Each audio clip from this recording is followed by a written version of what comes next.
समस्त भक्तबिंदी श्री चरणे प्रणाम गुरुदेव एवं सर्वपरिचित प्रभुपाति चरणे प्रणाम निवेदन करे कृपा आशीर्वाद प्रार्थना करते आजके हमारे भागवतम प्रथम स्कंदे तृतीय अध्याय। तो अपनारा श्लोके देखें, श्लोक नम्बर होच्छे 10। पंचम कपिल नाम सिद्धे सकाल विलुप्तनम प्रवाच असुरे शंखम तत्त्वग्राम विनिर्णयम। अनुवाद। पंचम अवतारे तिनी ऋषिश्रेष्ठ श्री कपिल नामे अवतरण करें। तिनी आसुरी नामक ब्रह्मा के सृष्टिर उपादान समूह विश्लेषण करे शंख दर्शन प्रदान करें, केनना कालेर प्रभावे এই জ্ঞান লুপ্ত হয়েছিল। তো এটা হচ্ছে পঞ্চম অবতার। প্রথম অবতার এলেন কিনা চতুষ্কুমার, দ্বিতীয় অবতার শুকর, তৃতীয় অবতার নরনারায়ণ ঋষি, না তৃতীয় অবতার নারদ, চতুর্থ অবতার নরনারায়ণ ঋষি আর পঞ্চম অবতার কপিল। তো তিনি এসে কি শিক্ষা দিলেন না সাংখ দর্শন। তো কালের প্রভাবে এই জ্ঞান লুপ্ত হয়ে গিয়েছিল। তো কপিল দেব এসে আবার সেই জ্ঞান প্রদান করেন। তো আমরা দেখেছি ভগবত গীতায়, সেখানে ভগবান বলছেন যে এবং পরম্পরা প্রাপ্তম রাজর্ষয় বিদুষা কালে নমহতা যোগ নষ্ট পরন্তপ। তো কালের প্রভাবে নষ্ট হয়। তো এখানেও সেই কালের প্রভাবে সেই জ্ঞান লুপ্ত হয়ে যায়। তো ভগবান কপিল দেব এসে সেই জ্ঞান আবার দেন। তো এই কপিল দেব তিনি কর্দম মুনির পুত্ররূপে তিনি আসেন। তো ব্রহ্মা কর্দম মুনিকে আদেশ দেন যে যাও তপস্যা করো, তপস্যা করে এসে জীব সৃষ্টি করে আমাকে এই সৃষ্টিকার্যে সাহায্য করো। তো সেই কর্দম মুনি তিনি তপস্যা করতে গেলেন ভগবানকে তপস্যা করে লাভ করলেন। 10,000 বছর তপস্যা করলেন। তো তপস্যা করে ভগবান তার সামনে স্বয়ং আবির্ভূত হন।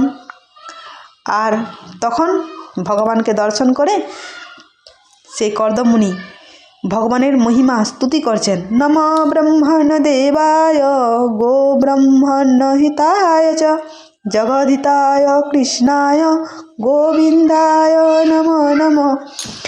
তো ভগবান বললেন যে বৎস, তোমার এই যে তপস্যা তাতে আমি খুব খুশি হয়েছি এবং খুব প্রসন্ন হয়েছি, তুমি কিছু বর চাও। তো কর্দম মুনি তিনি বললেন যে ভগবান আপনি তো হৃদয়ের কথা জানেন, তো তবুও আমি ব্যক্ত করছি, আমি বিয়ে করব, মেয়ে দেখে দিন। তো 10,000 বছর তপস্যা করে ভগবানকে বলছেন আমাকে মেয়ে দেখে দিন, বিয়ে করব। তো ভগবান সে কথা শুনে অত্যন্ত প্রসন্ন হয়েছেন এবং তার কথাতে প্রসন্ন হয়ে ভগবানের চোখ দিয়ে বিন্দু বিন্দুভাবে অশ্রু ঝরছে, আর সেখানটা হয়ে যায় বিন্দু সরোবর। তো ভগবান বললেন যে ঠিক আছে, আজ থেকে পরশু দিন পরে কিনা স্বয়ম্ভু মনু তার কন্যাকে নিয়ে এসে তোমার হাতে তাকে সম্পাদন করবেন। তো তোমাকে বিয়ের কার্ড ছাপাতেও হবে না আর ডেকোরেশন করতে হবে না। কর্দম মুনিকে বললেন। তো স্বয়ম্ভু মুনি তার কন্যাকে নিয়ে এসে তিনি তোমার হাতে তাকে তুলে দেবেন। তো ভগবান বললেন যে সেই কন্যা অত্যন্ত সুন্দরী হবে এবং তোমাকে তোমার যে তপস্যা, তোমার যে সাধনা, তাতে প্রচুর পরিমাণে সাহায্য করবে সেই কন্যা। তো সেই কন্যা হবে সহধর্মিণী। সহধর্মিণী মানে হচ্ছে স্বামীকে স্ত্রী তার সেবাতে সাহায্য করা। এখন তো সহধর্মিণী হচ্ছে না, এখন কিনা সহসঙ্গিনী। এখন সহধর্মিণী নেই, স্বামীকে সেবায়, স্বামী যে তপস্যাতে তাতে সাহায্য করে না এখন মানুষ। তো সেই তো সহধর্মিণী হবে। তো সেই তোমার এখানে সে কন্যাকে দিয়ে যাবে। তো তারপর তোমাদের যে দুইজনের বিবাহর পর তোমাদের যে মিলিত রেজাল্ট 9 জন কন্যা হবে, আর তারপর আমিও পুত্ররূপে আসব।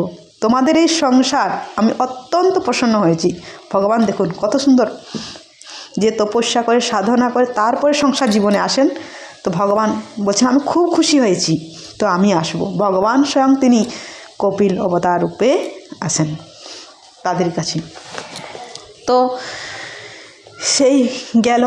তো এই কর্দম মুনি তিনি বিয়ে করেছে, ভুলেই গেছেন যে আমি বিয়ে করেছি, তার তপস্যা সাধনা। তারপর হঠাৎ অনেক দিন পর একদিন বলছেন যে তুমি আমার সেবা এত করেছো, এত আমাকে সাহায্য করেছো, তো তুমি কিছু চাও, তোমার কি অভিলাষ? তো তখন দেবভূতি বললেন যে আপনি আমাকে বিবাহ করেছেন এবং আমার মাতা পিতাকে আপনি কথা দিয়েছেন যে আমার গর্ভে সন্তান দান করবে। সাধারণত মেয়েরা ঘর সন্তানই সকল চাই, তো তাই সেই চাইলেন।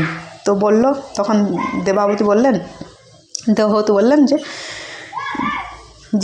যে এই বনের মধ্যে এরকমই হবে না, তো ঘর লাগবে, আর আমি অত্যন্ত ক্ষীণ হয়ে গেছি আপনার সেবা করে, তো আমাকে একটু সুন্দরী যুবতী করতে হবে। তো সেই কর্দম মুনির তো তপস্যার যোগ তার তো খুব ছিল, তো সেই যোগ তপস্যার মাধ্যমে তিনি সবই করতে পারতেন।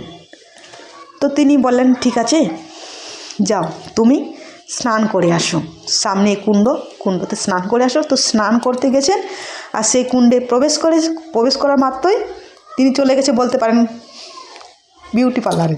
তো সেখানে অনেক দাসী তার প্রচুর পরিমাণে তাকে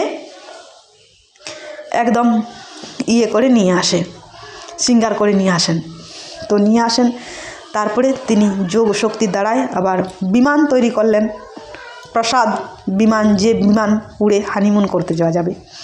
তো তারা হানিমুন করতে যাবেন, তো সেই রকমভাবে তারা সেই সুন্দর ঘর সাজিয়েছেন। এবং দেবভূতি অত্যন্ত সুন্দর, তার সাজগোজ তো পুরো লিস্ট আছে, ভাগবতে আমরা পাবো। তো তো দেবভূতি খুব খুব কামার্ত হয়েছিলেন।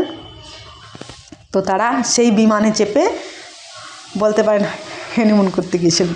তো হানিমুন করতে গিয়ে তারপর দেবভূতি খুবই কামার্ত হন। তো কামার্ত হওয়ার পর এখানে কর্দম মুনি তিনি, তাদের সেই রাত ছিল অনেক বড় রাত, এরকম ছোটোখাটো রাত না। তো সেই রাতে 9 বার বীর্য আদান করেন এবং 9টি কন্যা হন। তো সেই 9টি কন্যা, তখন অবশ্য মেয়ের দরকার ছিল, তো মেয়ে ছিল না, সৃষ্টিকার্য চলবে কি করে, তো মেয়ে 9টি কন্যার জন্ম দেন। তারপরেই বলেন কর্দম মুনি আমি এবার সন্ন্যাস নিয়ে চলে যাব।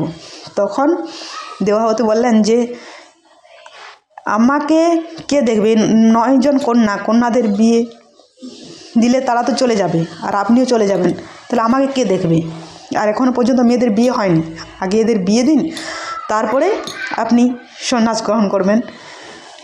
তো তখন তিনি বললেন যে হ্যাঁ, ভগবানও আমাকে বলেছিল যে ভগবান স্বয়ং আসবে আমাদের পুত্ররূপে, তার জন্য তিনি আরেকবার তার গর্ভে একটা সন্তান দান করলেন, যা হলেন কপিলদেব।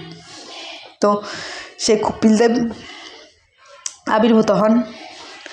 তারপরেই কর্দম মুনি চলে যান, কপিলদেবকে প্রণাম করে তিনি চলে যান। তখন সেই কপিলদেব বললেন টাটা, যাও, মাকে আমি শিক্ষা দেব। তো এই রকম সংসার প্রথমে কিনা তপস্যা করে, তারপরে সংসার জীবনে প্রথমে ব্রহ্মচার্য ব্রত পালন করে কিনা ভগবানের সেবা করে, তারপরে গৃহস্থ আশ্রমে প্রবেশ করতে হয়, তারপরে প্রাণপ্রস্থ সন্ন্যাস নিতে হয়। এটাই হচ্ছে গৃহস্থদের এটাই।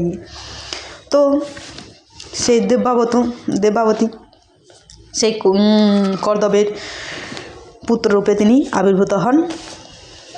তো তারপরে ব্রহ্মা সেখানে আসেন 14 জন ঋষিকে নিয়ে, মুনি যাই হোক ঋষি, তো তাদেরকে নিয়ে আসেন। তো সেই 14 জনের মধ্যে 5 জনকে ফেরত নিয়ে যান, আর বাকিদেরকে ওই কন্যার সাথে বিয়ে দেন।